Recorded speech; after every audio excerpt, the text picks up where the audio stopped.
Hey guys, this is Jeff Stanek with Figured Out Baseball. We've got a great Figured Out Baseball podcast for you today. If you listen to our podcast enough, either on the Figured Out Baseball website or on Spotify, Apple Podcasts, Google Podcasts, you know that the majority of our guests are college baseball coaches, and I think that a lot of times they're the most relevant people, give the most relevant information for who our audience is. But occasionally I like bringing people from other levels of baseball for various reasons, and especially anytime we have a chance to have a big leaguer on the podcast, I think that there's a lot to be learned from a player at that level for sure. So today we're lucky enough to be joined by Andrew Wantz, right-handed pitcher for the Los Angeles Angels. I'm very excited to have Andrew on the podcast today. I'll give you a quick background on Andrew before we jump into questions with him.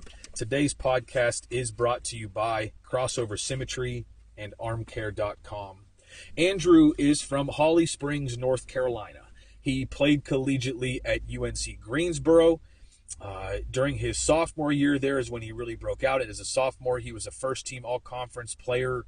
He was also conference co-pitcher of the year and led the team as a sophomore in strikeouts, even though he pitched the majority of the year out of the bullpen. He ended up fifth in school history that year, striking out 97 opponents.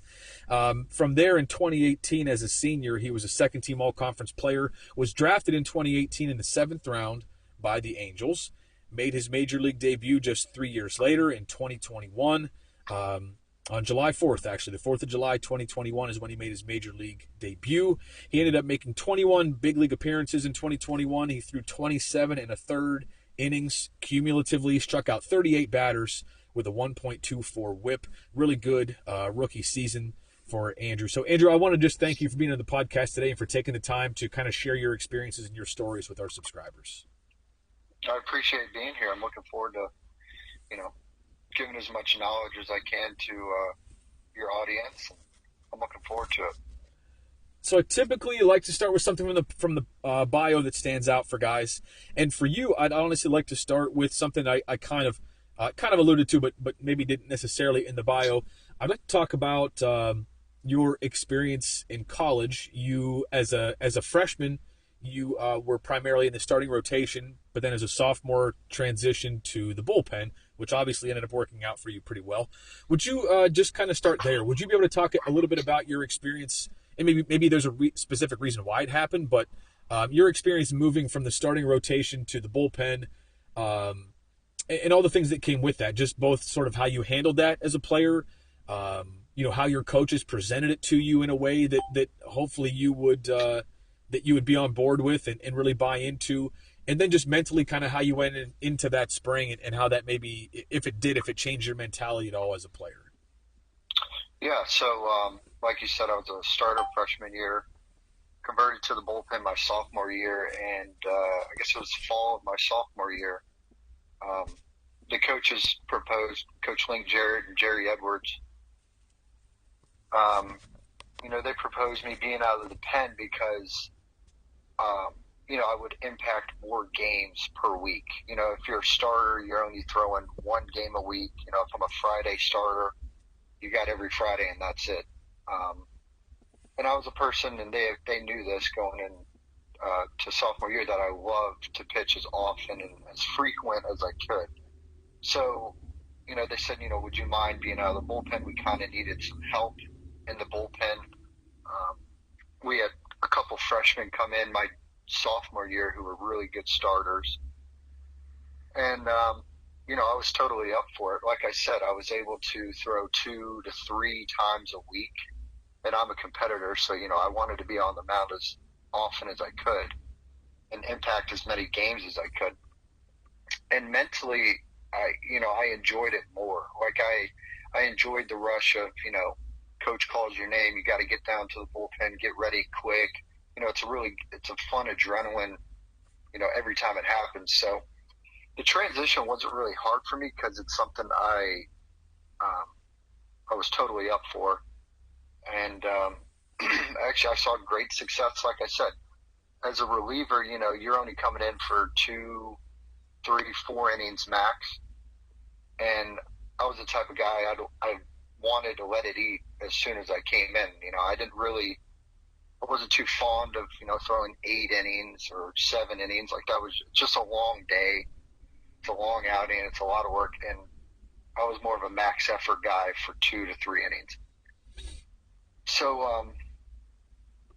I enjoyed the role.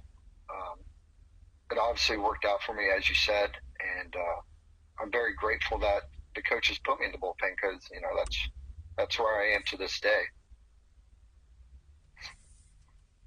With somebody who likes to throw as often as you can, obviously your arm care is a really big part of your game. I'm sure you've obviously got to feel good from day to day. You've got to be able to bounce back pretty quickly. You've got to be able to have your A stuff as much as possible to be an effective reliever, whether it's in college or the big leagues. Do you mind talking a little bit, Andrew, about what you do, what works for you arm care wise to help you to bounce back? And you can start with the very, very basic things like do you ice after games? Do you do you get in the whirlpool? Do you get in the hot tub? Do you are there specific things you do after you throw? With whether it's with plyos or anything else. Just could you talk a little bit about your arm care routine and just kind of how you bounce, what you do to bounce back as well as you can day to day? Yeah, so that was a big thing. That's a good point you brought up because as a starter, you have 6 days in between starts, so you have time to recover, do your lifts. You have time for all that. As a reliever, you could throw on a Friday and then you need to bounce back and be ready for maybe a late appearance on Sunday. So that's one of the things that me and the coaches and the strength coach at UNCG, we had to, come up with a routine for me so that I could be as least sore and as ready, as quickly as I could. So let's pretend that we'll go through a scenario. So let's say in college, you have 3 games a weekend, Friday, Saturday, Sunday. Let's say I threw 2 innings on Friday. Well, let's rewind. Before I go into the game, I do weighted balls, I do plyos, I do Jaeger bands before I step on the mound, throw, get done, and then after the game, I'll usually, it depends, if it's a inning to 2 innings, I usually try to get a quick lift in, kind of flush the body out, upper and lower body. I'll do crossover bands. I'm really big into those. Do more plyo balls. And then I'll do some sort of conditioning, whether it be pulls after the game, hop on the bike for 10 to 15 minutes. Just try to get the blood flowing and, get the lactic acid out of the arm. That's what helped me be least sore as I could. I didn't do too much icing. Now, what I do now is it's called contrasting. So you go in a cold tub for 2 minutes and you hop in the hot tub for 4 minutes, and you kind of do that cycle 3 or 4 times, and that kind of helps the body stay fresh. But I think that's about all I would do. I get a lift after the game, do some running, arm care, plyos, and then more. So I threw on Friday.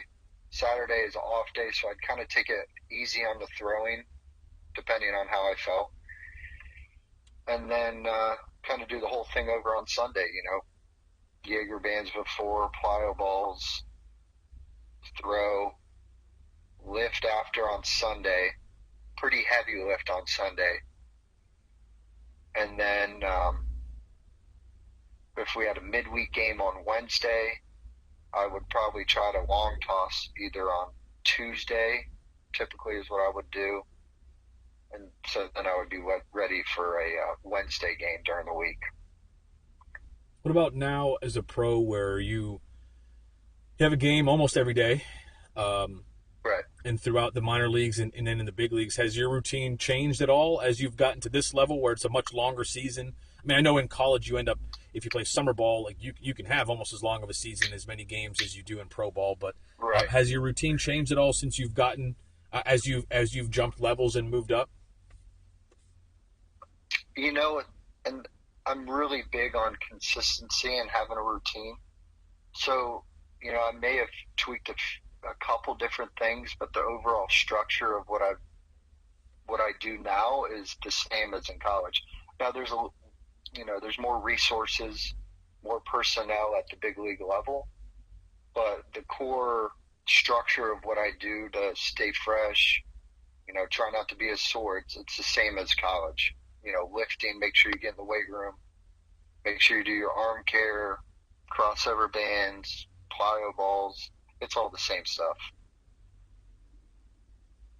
I've always, as a hitting guy with hitting is my background. I'm really interested in the arm care stuff and just what pitchers are doing, and really just I'm sure it's different from guy to guy, and I'm sure everybody's a little bit different with what they do. But it's interesting to me that when you got to the pro level, like your coaches weren't trying to necessarily change anything you were doing. I always think that's interesting if how pro coaches would do it if they're, because a lot of times when you get to college, you're sort of establishing a routine for the first time. Not many high schoolers come in with a really rock solid routine. So college coaches primarily are trying to build the routine and trying to help players to figure out what their best routine is. But I guess it's probably different when college guys especially get to pro ball because they have something. And it's interesting to me that your pro coaches have kind of let you do what works for you. They're not trying to necessarily change anything there with you. Right. No, and that's one of the things. The coaches, when I got called up, that's what they said. You're here for a reason. The things that you've always done and the things that you do, it works. So we're not going to really change anything. And that's one of the things I really appreciated is that, just because you make your debut and you're in the big leagues, you don't have to change. Whether that be on the mound or kind of behind the curtains and doing your arm care. I will say, when I got drafted in professional ball, you have strength coaches, so they do add and suggest, new workouts, new exercises. But and that's always nice to have is, just another perspective on some exercises to do. But like I said earlier, my routine as a whole has kind of stayed consistent from college. Andrew, do you think that your arm bounces back so well just because that's sort of how your body was made, or is it the routine that helps you? And when I say that, did your arm bounce back any different as a starting pitcher, or did you have guys on your college team or guys in pro ball that are just like, whether they throw 1 inning or 7 innings, they get pretty sore and it takes them a while to bounce back, and your body's just built a little bit differently. I'm curious about that because if coaches are listening to this, I think it's an important point for high school coaches or guys that are coaching middle school or even guys that are starting, to coach at the college level or whatever, to kind of hear this from different perspectives. But do you think that's, again, the question is, I guess, is your body built that way so that your arm bounces back really quickly and the routine kind of helps, or is the routine what makes you bounce back so that anybody could really could transition into a relief role,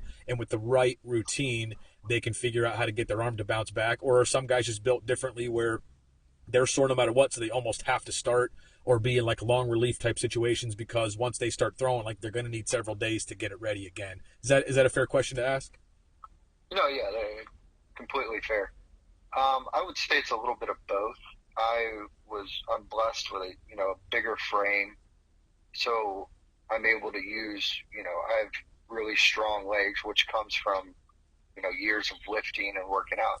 So I'm able to use my legs and use my body in a way that takes a lot of stress and fatigue off my arm, which in turn makes me less sore.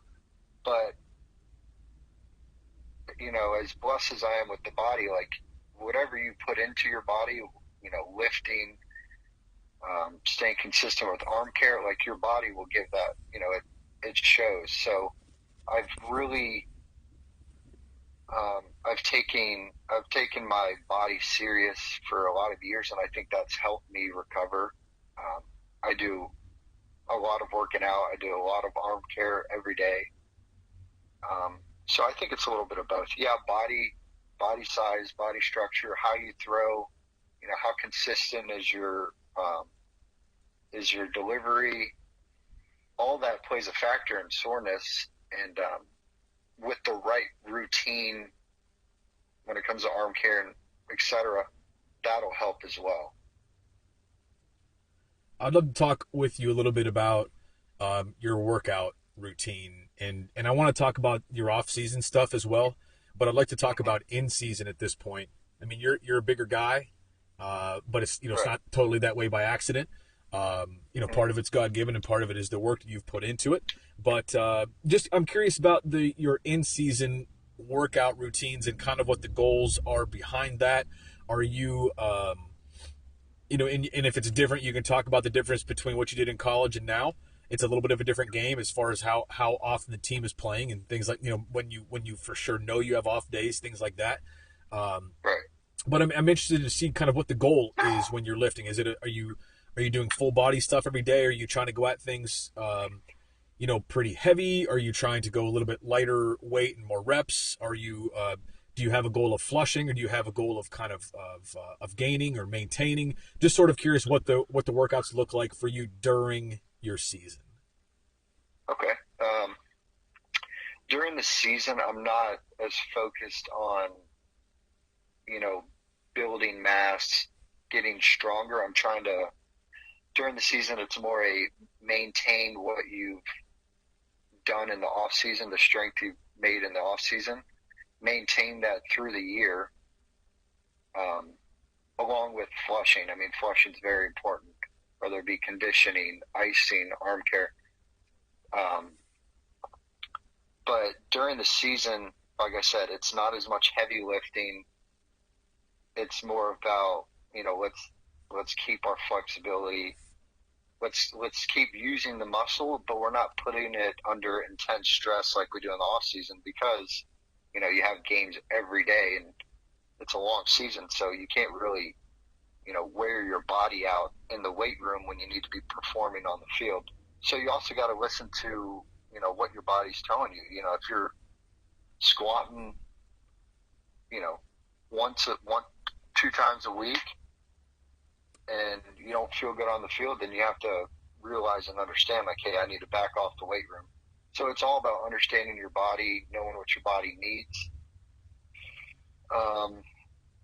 And in the off season, it's a completely different story. In the off season, it's all about getting stronger, so that way when the season starts, like, you're in the best shape and you can kind of maintain that. You can maintain that performance and physique that throughout the whole year. So yes, off season and in season training is 2 different animals. Like, what this off season, what was your off season goal as far as in the weight room? Did you have any specific goals going into the off season, and what did those look like for you, if you did? Well, so this off season is a little different because I went down to Cressy, who is big into the baseball lifting and strength. He's kind of like the guru when it comes to that stuff.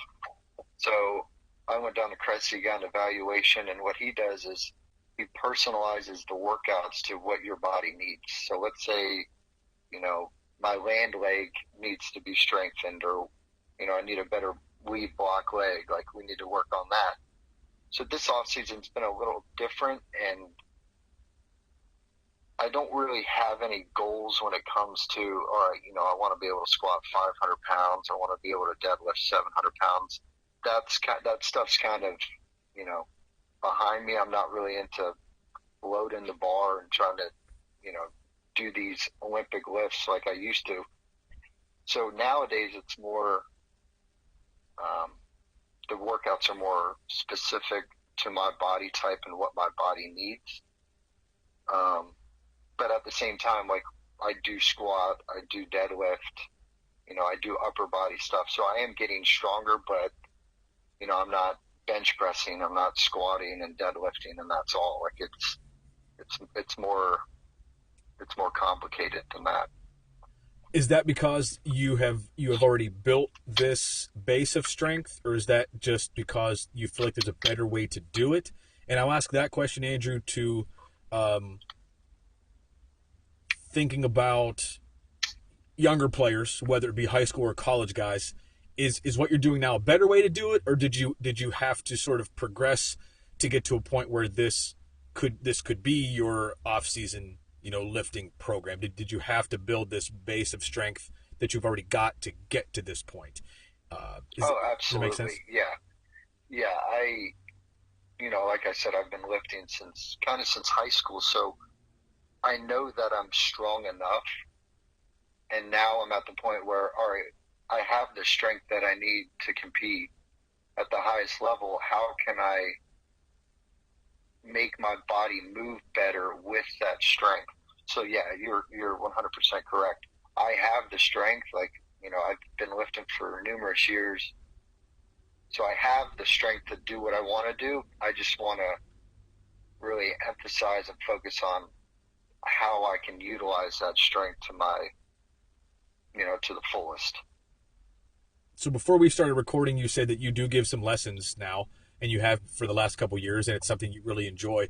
If you're working with like a 15, 16, 17-year-old who still needs to make some strength gains in their progress, what would you be telling them that it would be advantageous or a mistake to get like super specific with their lifting programs? Would they be better off just doing the Olympic type lifting that you've alluded to, and just trying to gain general strength, like for that age of a player? I know you're not a strength coach, but just from your own experience, what do you think would be the best route to go, even for yourself when you were a younger kid? Like, is the route you took the route that you would take again if you could go back and do it again?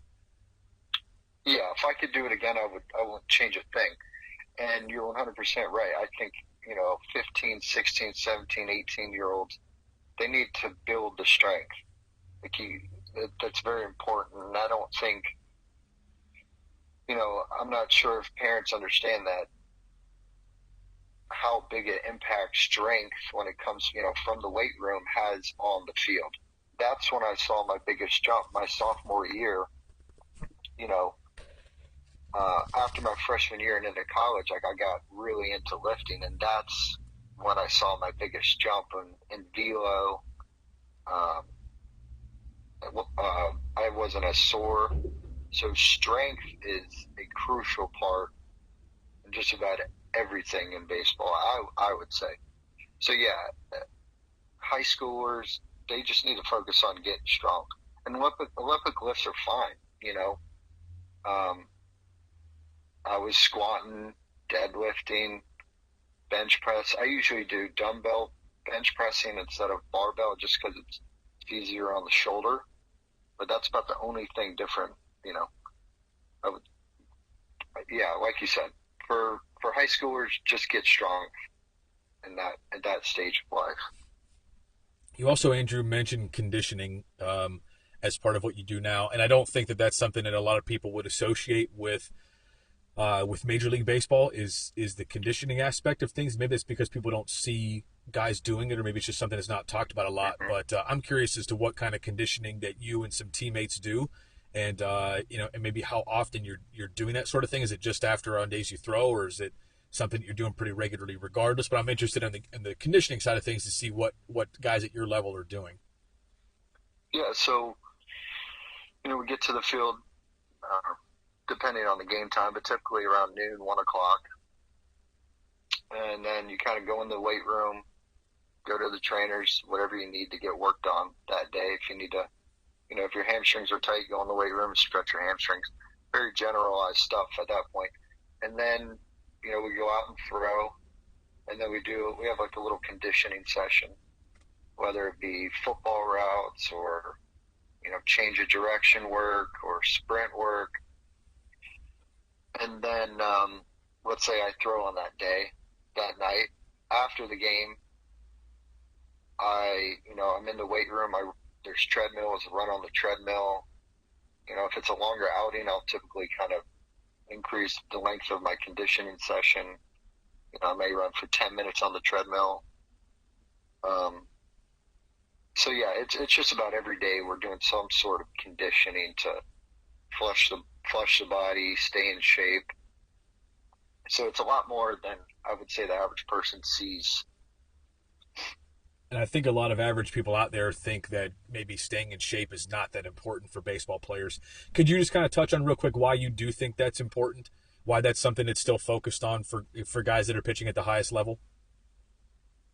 I think it's very important because you got 162 games. I mean, that's a long season, and if you don't maintain and take care of your body from start to finish, towards the end of the season, your body's just going to start, falling apart. Whether, let's say, you don't work out legs, your legs are going to get weak. You're not going to be able to produce the velo. Probably it's going to have an effect on command. So, staying in shape and, also staying in shape allows you to bounce back even faster, or, allows you to go deeper into games just because you're in shape and your legs don't get tired after 20 pitches. Your legs are good for 40, 45 pitches. And that's an important part when you're talking about relief pitchers, because you only got a certain amount of guys in the pen, but yet, you have games every day. So you need to be able to bounce back. You need to be able to take the baton from the starting pitcher and kind of run with it as deep as you can, while also being able to bounce back in 2-3 days. So it's very crucial to stay in shape throughout the whole year. I'd love to take a step back here and talk a little bit about just your start to pro ball. I always think it's interesting to talk to guys that have been drafted about that day, about hearing your name called and what that experience was like for you.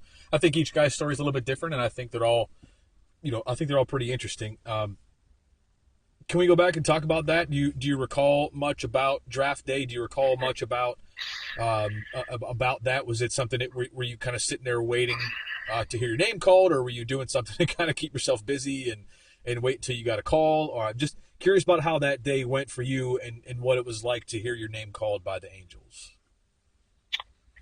Yeah, I actually remember it very vividly, like it was yesterday, because it was, kind of a dream come true. Me, my mom, and dad were kind of chilling at the house, sitting on the couch, watching the draft on TV. And sitting in the chair, and I get a call from an unknown number. It was from California, and I answered it, and the Angels were like, this was in the 6th round. They called me. And they're like, hey, Andrew, this is, so-and-so with the Angels. We just wanted to let you know that we're going to take you in the next round.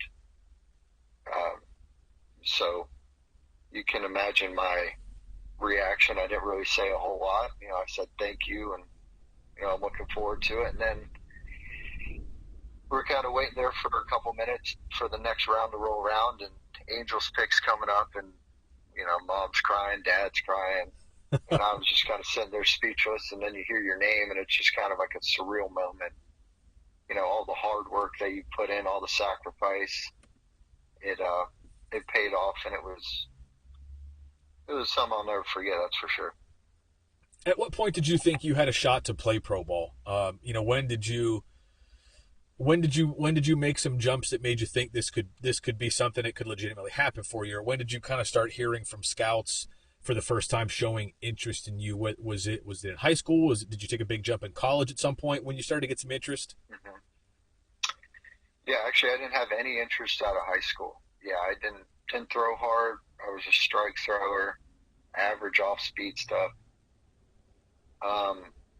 But sophomore year, going freshman year into the sophomore year, that's where, I really upped my game when it comes to lifting, getting stronger, long tossing, arm care. Because I knew I had the frame to throw hard. I just needed to utilize that and put some muscle on. So going into my freshman year, I was a buck. I was 190 pounds. And by the end of my sophomore year, I was 230 pounds.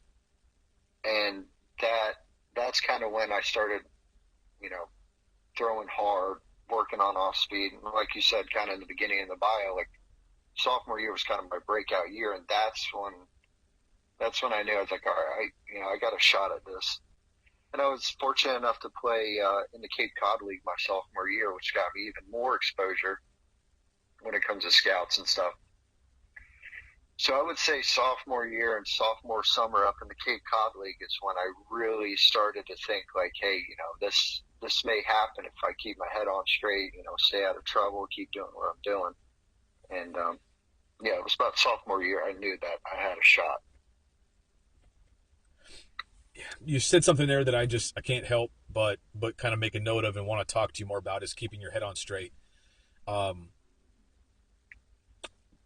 you're a seventh round draft pick. You made your major league debut 3 years after getting drafted, and there was only a partial season in 2020. And there are a lot of reasons why you don't have to be that way. There are a lot of reasons why,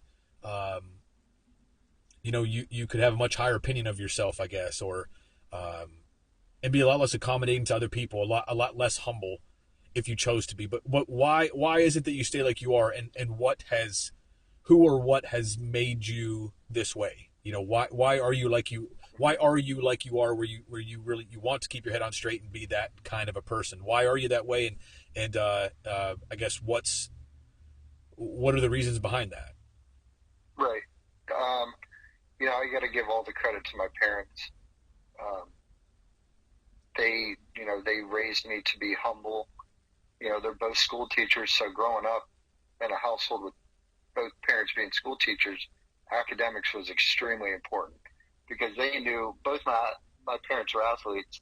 My mom especially, she was like a 3-sport athlete in college, so she understood that, sports aren't forever and that, academics is always going to be important, because, like I said, you're not going to be able to pitch the rest of your life, so you got to fall back on something. So my support from my family, my sister Bethany, and honestly my now fiance, but Deanna, we started dating in high school. We started dating beginning of junior year of high school. So I have always had a really good support crew behind me. And, and I'm kind of saying this to the parents listening to the podcast, being there for your kids, whether it be you just going to practice and showing up, and talking about baseball on the way home, it means a lot to the kids. Because I know for me, seeing my parents show up to practice or games, like it meant a lot knowing that they were there caring, taking their time to watch me. And my parents also told me at a young age, stay humble, nothing in life is guaranteed tomorrow. And, my parents have always said, don't be cocky, stay humble. So that's kind of why I stay, that's how I got to be who I am, is from my parents, my upbringing, and also my fiance. I got great people behind me. And I know that if I have a bad game, I know they're going to be there waiting for me behind the dugout, to talk to me and kind of pick me up. It's very important for parents to be there for their kids, whether it be a good game or a bad game. That's really great stuff, and an important message for anybody that's listening to this today, parents or whoever it may be, just the support system. Today's podcast is brought to you by important. Today's podcast is brought to you by Crossover Symmetry and armcare.com. If you want to build cannon arms this offseason and stay in top condition all year, check out armcare.com. Developed by Crossover Symmetry, armcare.com measures players' arm strength and range of motion and delivers customized prep, strength, and recovery training based on each player's wellness scores, strength needs, throwing workloads, and fatigue. It gives you the tools to keep your players at their peak all season. So check out the team packages on armcare.com and gain a competitive advantage in player development. Your players will be healthier, throw harder, and win when it counts. Crossover Symmetry and armcare.com. Andrew, I think that those points that you made are really great and really valid. I think it's always interesting to hear, kind of the people that shaped a player, shaped who they are, and what kind of people that they are, and the fact that you haven't changed that, through the years, I think speaks a lot to you. What's your relationship like now, with people that have impacted you in the past, whether it's parents or coaches? Do you find that it's important to stay in touch and kind of to stay grounded that way? Or are the coaches that you're involved with now, like, are those the primary people that sort of just kind of keep you on track? I'm curious about it, not only on the baseball side of things, but I think it's important to have, support system, just to to help players or just people in general, just to keep their perspective on things and to not get too high in the high moments, not get too low in the low moments. Can you just talk a little about your support system now and who you kind of rely on? Because I'm sure that with your travel schedule and everything else, it's not always easy to stay in touch with people. Who are the people that you kind of count on the most at this point, Andrew? Yeah, like you said, it's a very demanding schedule, but I talk to my mom and dad every day. They give me a call, and I think that's important to have that consistency when it comes to parenting. My mom, ever since I think I got a cell phone, she's called me every day just to check on me, see how I am. And my parents are also, they love baseball. They've been by my side ever since I started T-ball at 5 years old. They call me after the game no matter where I'm at.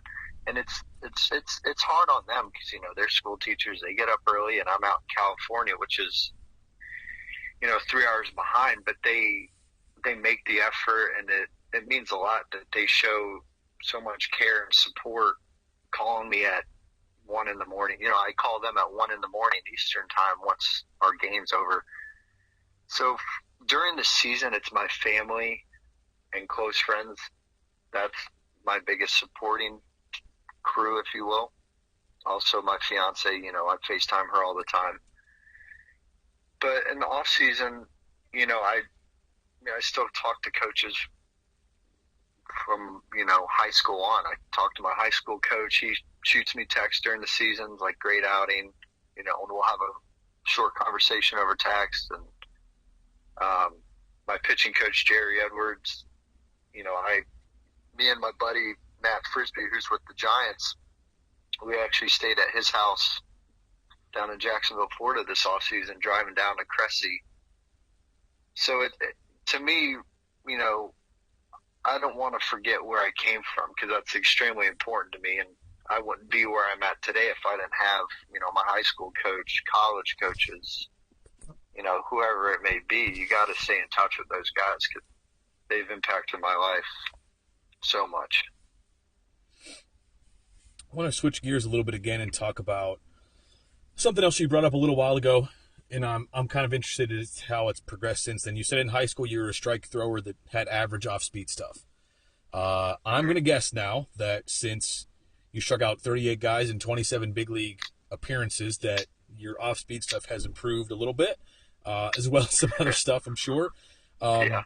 How do you go from average off-speed stuff to to where you are today? What's been the driving force behind that? Was there anything in particular that you did that you felt like really helped you improve your off-speed pitches to where they are today? Mm-hmm.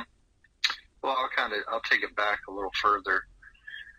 Growing up, we didn't have the money to go to a pitching lesson or, any of that sort of stuff, and figure it out. Baseball, unfortunately, wasn't around back when I was 12, 14, 18 years old.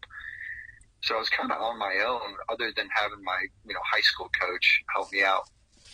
And then, once you get to college, your coaches know a lot more. So at each level, from high school, college, professional, big leagues, there's more resources, there's more knowledge. So, as I got older, I was exposed to better coaching, better drills, better, ideology when it comes to how to throw the pitch or, stuff like that. So once I got to college, I had my pitching coach who was really good at really connecting with the player when it comes to the mental side of the game. And that helped me out a lot. Like, let's say if we're talking about a slider, like, you can show me how to throw a slider, but if you don't have the right mental, picture of how you want that pitch to end up, it's not going to go well. So Coach Edwards really helped out, pick a target out on the catcher, and that's where you need to start your pitch, and it'll end up, in the place where you want it to end.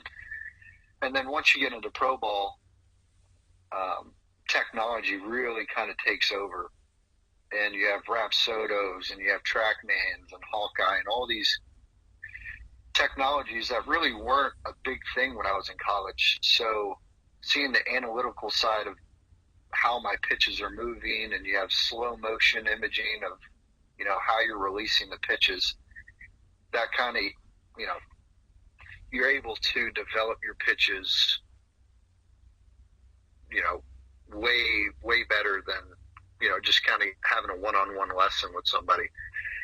So my off speed from high school to college increased dramatically, and then from college to pro ball increased even more. So it's just a thing, the resources I had at different levels, how that impacted my off speed stuff. That's really interesting to me, because now every kid seemingly coming up, is going to some sort of a showcase or camp where they're getting metrics back, right? They're getting spin rate, they're getting spin axis, they're getting, vertical break, horizontal break on their pitches. And it's just, I guess as a former recruiting coordinator, like, there's still got to be kids out there that just don't know what the heck they're doing, throwing their off speed stuff. It's not like they can't, the right people haven't gotten a hold of them yet to show them how to do it. And you're a great example of that. You're not that old of a guy, that you weren't around, that like a lot of this stuff, I'm sure a lot of this stuff was around when you were, at some point, maybe it was just kind of getting there. But anyway, it's just hard to believe that there aren't people like you out there that just, even though this stuff exists in the world, and I think people are very aware of it, that doesn't mean that anybody, maybe a kid has, has gotten on a TrackMan or a Rapsodo, but that doesn't mean a coach has ever worked with him and taught him how to throw his off-speed stuff properly, or worked them on to get better at it. So I think, and I think the game of baseball nowadays, with all the technology, I mean, the analytical side's not the end-all be-all for, pitchers. I mean, I was drafted and I was 22 or 23, and my first spring training, they're like, "Oh, you got good spin rate on your fastball." I was like, what the heck does that mean? How am I doing that? So I don't want kids to think that, oh man, I'm 17 and I have no way of getting this technology. It's not that big a deal not having it. I didn't have it. Like I said, I didn't use TrackMan or Rapsodo until I was in professional ball. So you don't need it. Now, if it's available to you, use it. It's a great resource, but it's not the end-all, be-all, like I said. I think it's so interesting. And if there are coaches out there that can do a good job of just kind of recognizing, what innate tools a kid has, and maybe can find some guys like you that are bigger frame guys that have a lot of room to improve in the weight room, and maybe just don't know what they're doing throwing their off speed stuff. Like I'm not a pitching guy, but I know that I would go and scout guys sometimes, and I would legitimately take notes that said, like, this guy's got pretty good spin on his pitches, but he has no idea, like, doesn't know how to throw a pitch, doesn't know how to throw this pitch. He has no idea what he's doing with his curveball or his slider or whatever. And I didn't know how to fix that, but I knew that we had a pitching coach that could fix that, and felt like that might be a reason for a bigger school to overlook a guy that I liked, and this was kind of the one thing that he was missing, but felt like we could develop it. Just a really interesting part of baseball to me, I guess, that you can still find kids, right? You can still find kids that kind of fall through the cracks. Oh, absolutely. What were your other options coming out of high school? Can we talk about that a little bit besides UNCG? A guy that ends up being a 7th round pick, and a couple years later is a big leaguer. I'm kind of curious what life was like for you as a 16, 17, 18-year-old as far as your college options. Yeah, that's a great point. In high school, I didn't really get looked at a whole lot.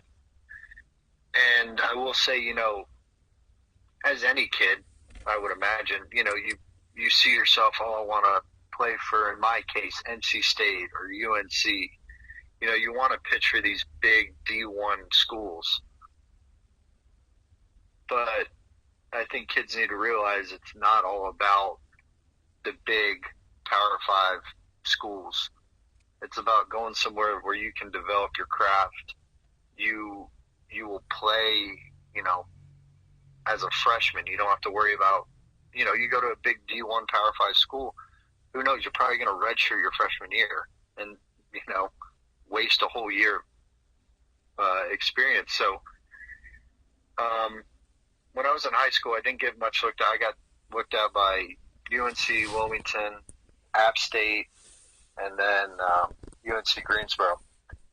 So not big name schools by any means, but they had good baseball programs, and I was thrilled that UNCG took a chance on me, and I'm forever grateful for head coach Link Jarrett and pitching coach Jerry Edwards, because they really took kind of a string bean, 180-pound, 6'4" pitcher, and kind of guided me and built me to who I am today. I'm interested, Andrew, to also talk a little bit about your velocity and just kind of how you've jumped there. I know that velocity is also not a be-all, end-all, but I'm sure that was part of kind of what I'm guessing. If you had a little more velo in high school without knowing what your velocity was, I'm guessing that you would have had more looks, because you're a pretty big boy, unless you've grown a lot in high school too. But can you talk a little bit about just your velocity progression and kind of what was your velocity when you were getting looked at by these colleges, and just kind of where you've gotten to today? And I just want to say this too. Part of the reason for asking you this question is kind of like you said, if there are high school players out there that are listening to this, I want them to know that just because your velocity is this, currently, doesn't mean it can't jump. It doesn't mean you can't play pro ball or play in the big leagues if your velocity is at a certain range when you're, when you're kind of getting recruited for college. It doesn't mean that's where you need to end up. I'm curious about your velocity progression. So in high school, I was, I think I was about 86, 87 to 88, 89, maybe hit a 90, once in a blue moon. So I wasn't very, high velocity guy, like you said, but I threw strikes and I had the frame. So that kind of helped me out when it came to the recruiting process. But once I got to college, like I said, high school, I did Jaeger bands, I had long toss occasionally. I was in the weight room, as much as I could have been. But once I got to college, our pitching coach had a, kind of a fall throwing program that we went through. It was consisted of long tossing, weighted balls, kind of like step behind weighted ball program. And so that really helped my arm gain strength and endurance, on top of getting stronger in the weight room. And, you have your strength coach in college that helps you out wherever you need to build strength. He does a good job on that. They do a good job on that. But it really comes down to my velocity jump was getting stronger in the weight room, having a throwing program that I believed in and that I followed, pretty religiously. And then diet as well. I think diet's kind of overlooked too. So if you eat right, work out, long toss, weighted balls, whatever your arm allows you to do, that's kind of when I saw my biggest jump. Andrew, what does eat right look like for you? Let's go back to when you were you got to college and you call yourself a string bean at that time. And obviously you've put on a lot of weight since then. What did your diet look like when you were trying to put on weight? Because I'm sure there's a lot of kids out there that probably lift pretty hard and aren't seeing a lot of weight gain like they would like to. And I think in most cases that comes down to their diet, in my opinion. But what did your diet look like at the time when you were really packing on weight, especially from like freshman to sophomore year of college? So freshman year, I had a meal plan at our college dining hall. So before, lunch, before practice, I'd have a decent sized lunch, carbs, protein, vegetables, fruit, whatever. Have practice, have strength, have weightlifting, and then afterwards I'd pretty much eat as much as I could at the dining hall. That was my goal. It's kind of a seafood diet. If you see it, you eat it. And then sophomore year, I moved off campus in an apartment, and you pretty much got to, you got to learn how to cook essentially because you're kind of on your own. So me and my roommates, we'd cook up rice, chicken, get some vegetables, and we'd pretty much have rice and chicken, throughout the whole week. And so, yeah, diet, and even today, like nowadays in the off season, I'd meal prep every Sunday or Monday. I'll meal prep for the entire week, and I'll meal prep breakfast. So when I wake up, I have,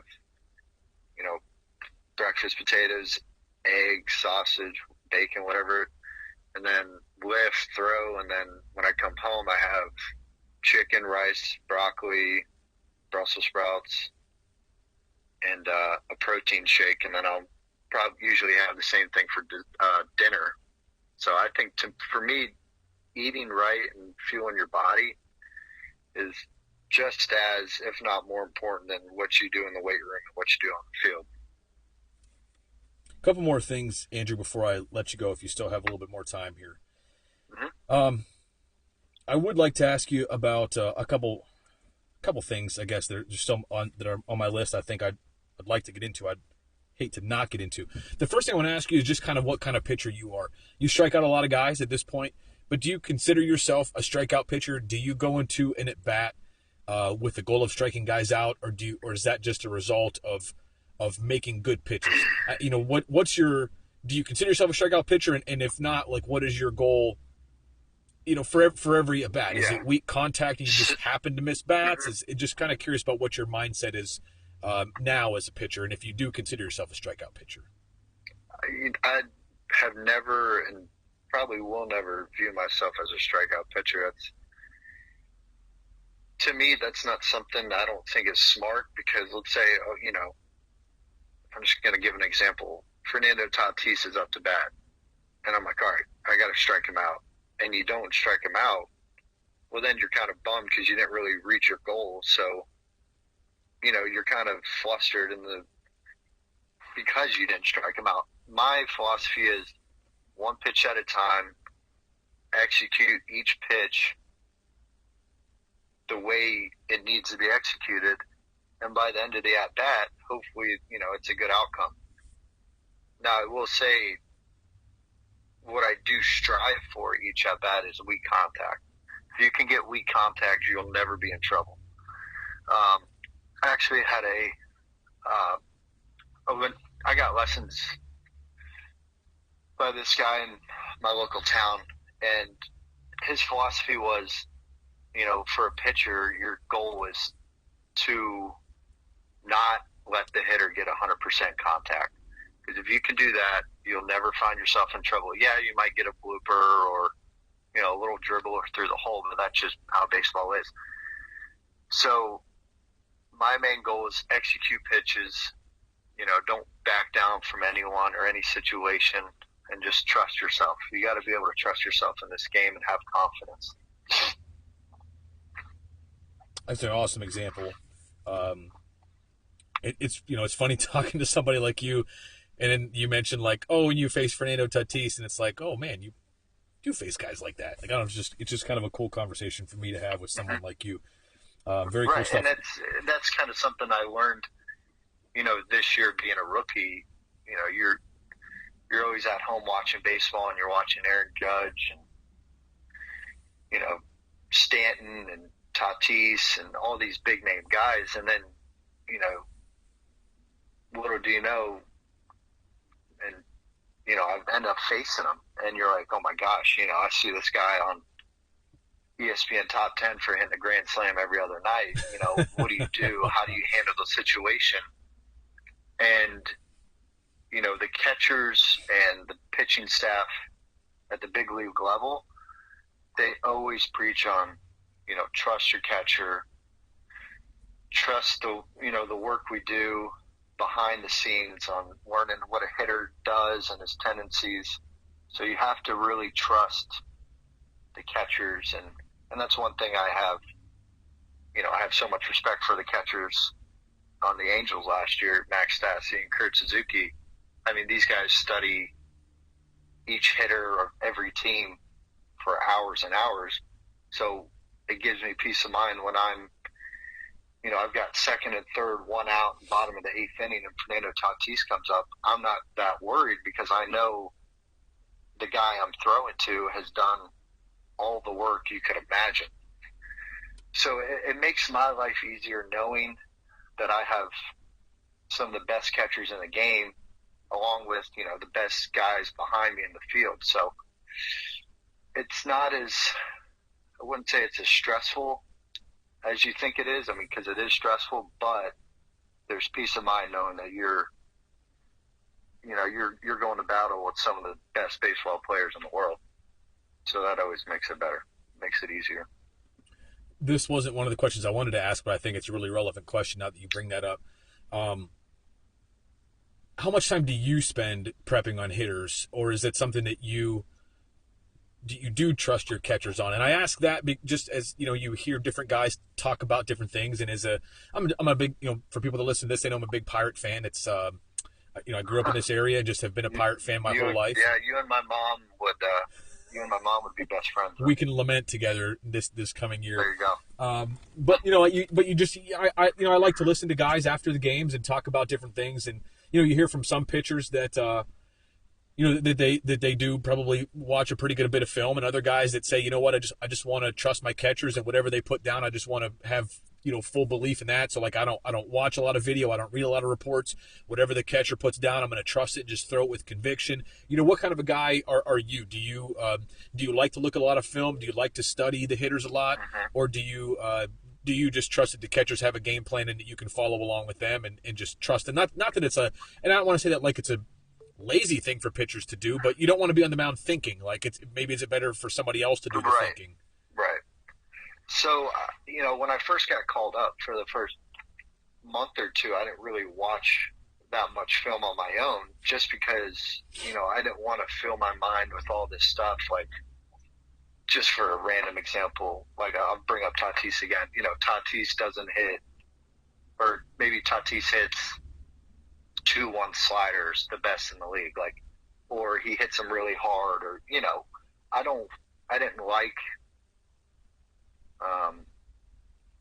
cluttering my mind with all that stuff just because the pressure and being a rookie in the big leagues, it was enough by itself.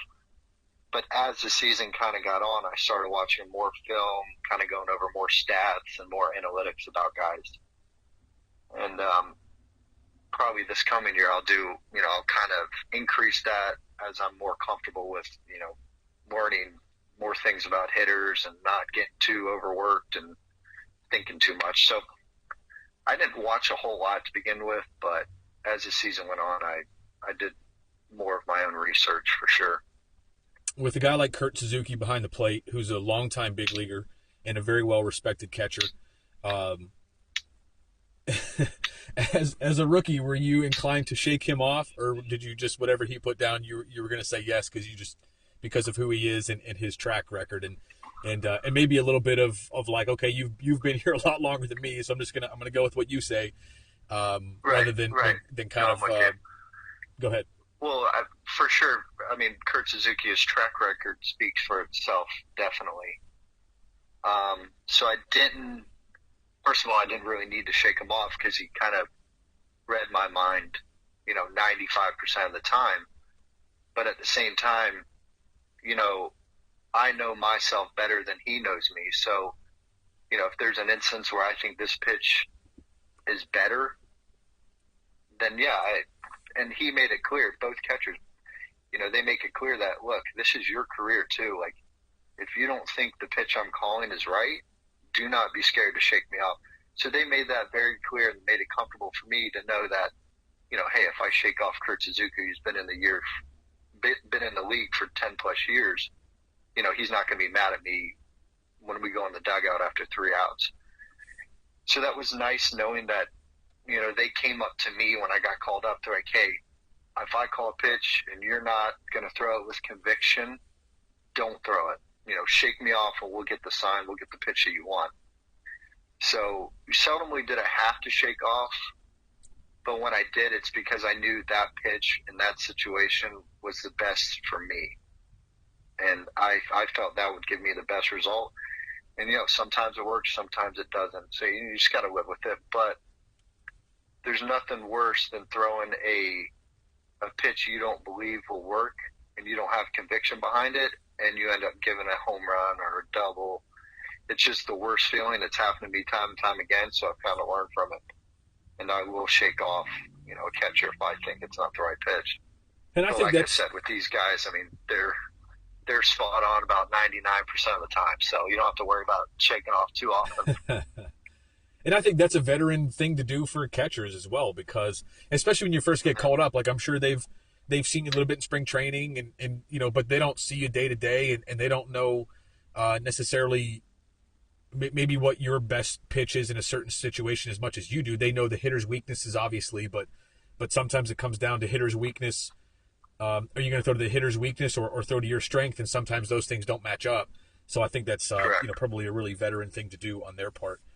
Andrew, I'd like to finish this up. I know we're probably at about our time limit, but I just have a series of shorter questions I'd like to ask you, with hopefully short answers as well, but just maybe some fun things to kind of wrap this up.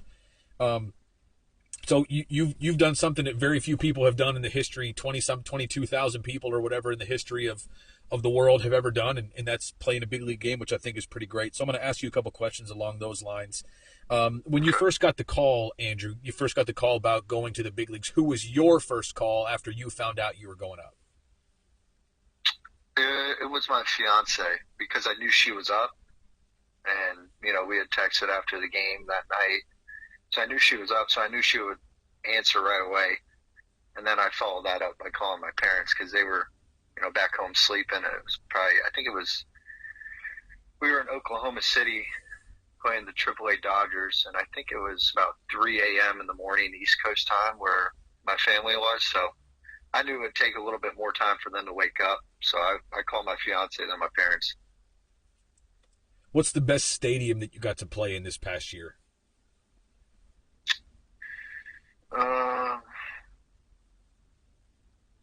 I enjoyed the Padres. It had a good atmosphere. San Diego's a cool town, great weather. I think great playing surface, good mound. I think that was probably my favorite. Yeah, Seattle at the end of the year when they were trying to make the playoffs with the wild card. That was one of the most crazy environments I've ever been in for 3 games. I mean, it was packed house, energy every pitch, adrenaline through the roof. So I would say favorite stadium is probably San Diego. Best atmosphere was the last 3 games of the year at Seattle. Very cool. Who was the first guy that you pitched against? Do you recall that who the first batter was that you faced in the big leagues? I think it was against I think we were playing the Orioles, but I couldn't tell you who it was. How about your first? No idea. Any idea who your first strikeout victim was? No idea. I don't know if those things that you guys, that someone like you keep track of. Complete blackout. I don't really remember anything. I know my first out was a pop up, and but after that, it was kind of a blur. Who was one teammate that made you feel really comfortable when you first got called up?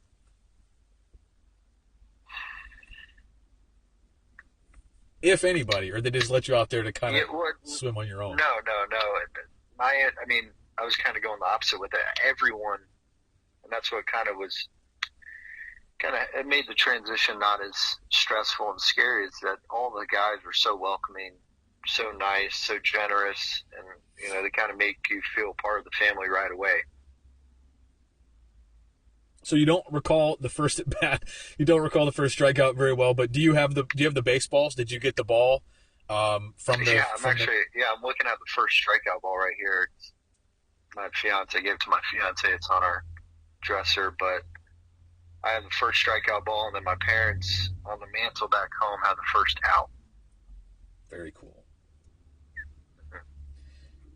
What was one of the, if you made any, I know you weren't up there all season, but obviously the paychecks get a little different when you get to the big leagues. What was one purchase that you made once you got to the big leagues that did you do anything? Did you buy anything in particular that maybe you just, something was kind of on your mind, whether it was for you or for somebody else? Did you make any kind of a first big league purchase once you started collecting those paychecks?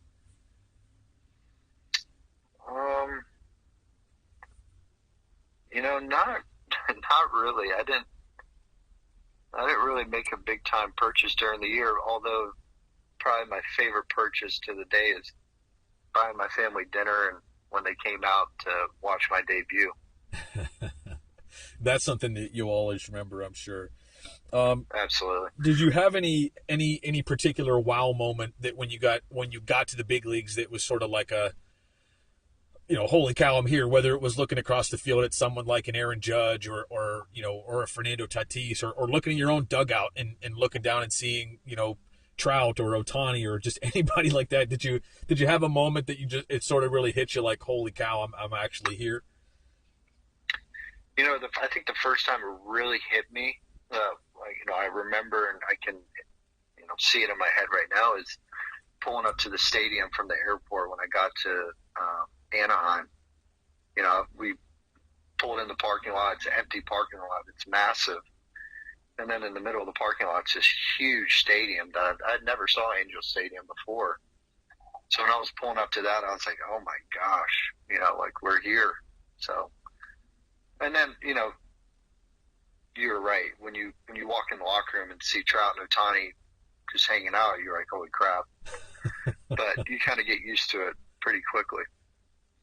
Last thing I want to ask you, Andrew, is if you could point to one future goal that you have for yourself, if you don't mind sharing something that you have on your mind, but just can you share one future goal that you have for yourself at this point after having one big league season under your belt?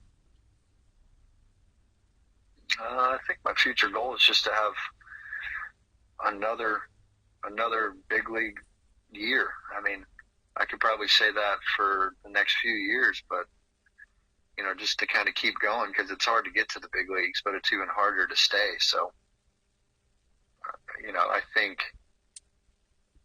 my goal every year is to have a year in the big leagues. That's kind of my goal. I don't like to look too far ahead, but that's my goal every year. This has been great. This is Andrew Wantz, everybody. He is a right-handed pitcher for the Los Angeles Angels. We're so lucky to have you on the podcast today, Andrew. This has been great. It's been one of the more enjoyable podcasts I've recorded lately and probably for a long time. And I appreciate who you are as a person and just that you can have a conversation with a guy like me and that you'll kind of grace me with your presence and humor me with some of the questions I ask. So this was great, man. I really sincerely appreciate your time and I really, really enjoyed this one. Well, I appreciate you calling and reaching out, Jeff. I had a great time today, and I had a blast. I'd do it again if you asked me to.